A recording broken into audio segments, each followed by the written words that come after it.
முதல் வாசகம். ஆண்டவரிடம் திரும்பி செல்ல காலம் தாழ்த்தாதே. சீராக்கின் ஞான நூலிலிருந்து வாசகம். அதிகாரம் 5 இறைவசனங்கள் 1 முதல் 8 முடிய. உன் செல்வங்களில் நம்பிக்கை வைக்காதே.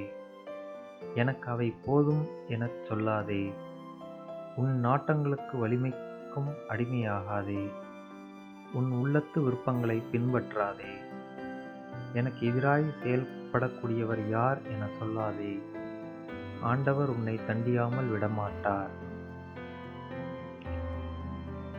நான் பாவம் செய்தேன், இருப்பினும் எனக்கு என்ன நேர்ந்து விட்டது என கூறாதே.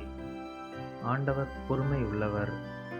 பாவத்துக்கு மேல் பாவம் செய்யும் அளவுக்கு பாவம் மன்னிப்பு பற்றி அச்சமில்லாமல் இராதே. ஆண்டவரின் பரிவு எல்லையற்றது. எண்ணற்ற என் பாவங்களை அவர் மன்னித்து விடுவார் என உரைக்காதே. அவரிடம் இரக்கமும் சினமும் உள்ளன. அவரது சீற்றம் பாவிகளை தாக்கும். ஆண்டவரிடம் திரும்பிச் செல்ல காலம் தாழ்த்தாதே.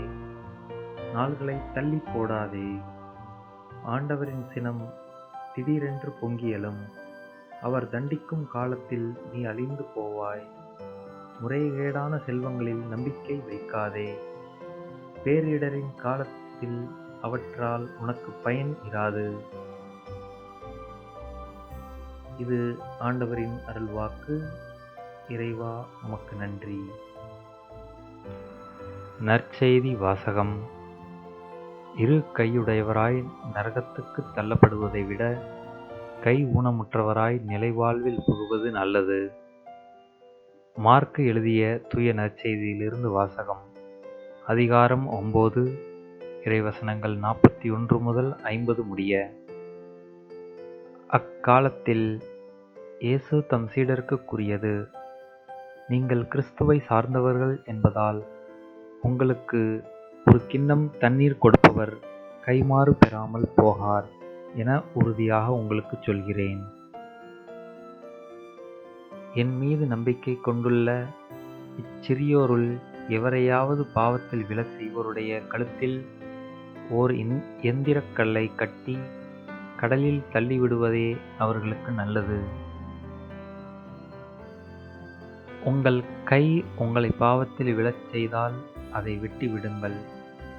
நீங்கள் இரு கையுடையவராய் அணையாத நெருப்புள்ள நரகத்திற்குள் தள்ளப்படுவதை விட கை ஊனமுற்றவராய் நிலைவாழ்வில் புகுவது உங்களுக்கு நல்லது. உங்கள் கால் உங்களை பாவத்தில் விழச் செய்தால் அதை வெட்டிவிடுங்கள். நீங்கள் இரு கால் உடையவராய் நரகத்தில் தள்ளப்படுவதை விட கால் ஊனமுற்றவராய் வாழ்வில் புகுவது உங்களுக்கு நல்லது. உங்கள் கண் உங்களை பாவத்தில் விழச் செய்தால் அதை பிடுங்கி எறிந்து விடுங்கள். நீங்கள் இரு கண்ணுடையவராய் நரகத்தில் தள்ளப்படுவதை விட ஒற்றை கண்ணராய் இறையாட்சிக்கு உட்படுவது உங்களுக்கு நல்லது.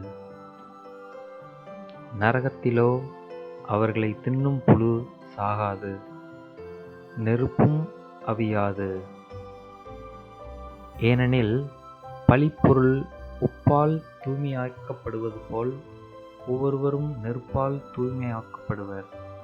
உப்பு நல்லது, ஆனால் அது உவர்ப்பற்று போனால் எதை கொண்டு அதை உவர்ப்புள்ளதாக்குவீர்கள்?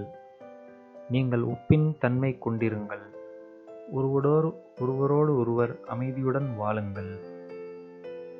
இது கிறிஸ்துவின் நற்செய்தி. கிறிஸ்துவே உமக்கு புகழ்.